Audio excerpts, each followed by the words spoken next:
Oh no, well, I need to see on na Libo. Name on them. Say no, who them catch name me? I love my people very much, and they know it. I don't want all this anybody involved. I've been hearing about idiots talking all over the place. Some fools trying to be relevant because of Biafra, or trying to use my name to gain relevance. I don't want it. I don't want any killings, no kidnapping. All this nonsense are alien to us as a people. I don't know where these animals came from. They are taking advantage of the fact that I'm in detention.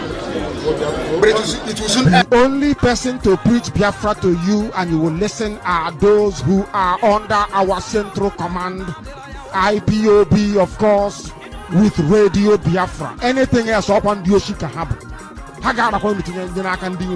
I must warn you. These are vultures and their vagabonds are very poor and rich. Then I want to throw that